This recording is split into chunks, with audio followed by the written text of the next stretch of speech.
ẹ ǹlẹ́ níbikíbi tí ẹ bá ti ní àǹfààní láti máa wo ìkànnì Yewa Àwórì TV, ẹ̀yin olólùfẹ́ wa nílé lóko lọ́nà odò. Lọ́jọ́ tòní kí la sọ̀rọ̀ nípa rẹ̀? A máa sọ̀rọ̀ lórí fíìmù Kọ́lé Oṣó. Ìhun fíìmù Kọ́lé Oṣó tí Ibrahim Yekini tó gbé jáde, òun náà la fẹ́ sọ̀rọ̀ nípa ẹ̀ lọ́jọ́ tòní. Ọ̀pọ̀lọpọ̀ àwọn èèyàn ní ń pè á, wọ́n ní kí ìdè kí ló ṣẹlẹ̀ lórí sinimá yìí. Bóò ni sinimá yìí ṣe lọ yìí? Kọ́lé Oṣó la wò láti 1 tó ìdè 2, ó dé 3, ó dé 4, à ń tẹ̀lé ẹ̀. Tó ìdórí 10, 11 ni gbogbo wa ń wá.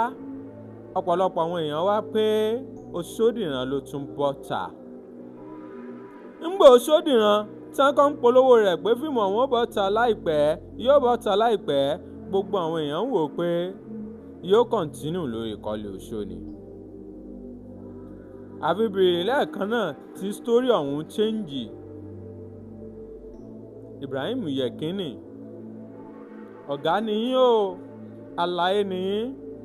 Ọlọ́run ọba mi ti tì í lẹ́yìn, Ọlọ́run ọba mi sì ń fún yín lọ́pọlọ. Ọpọlọ tẹ́ ẹ wá ń lòun ọpọlọ òun ò ní dìbàjẹ́.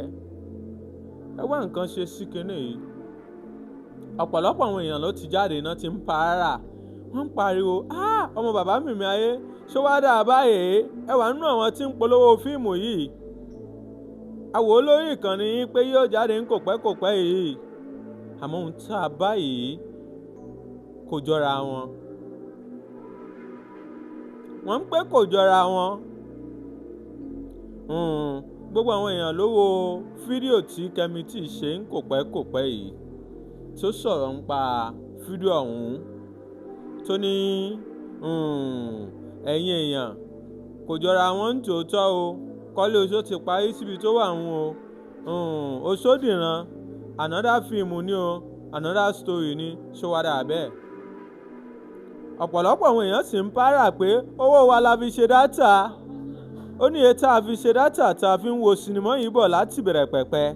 Kò yẹ kó rí báyìí o. Ìfẹ́ ló wà ńbẹ̀ tá a fi ń bára wa ṣe.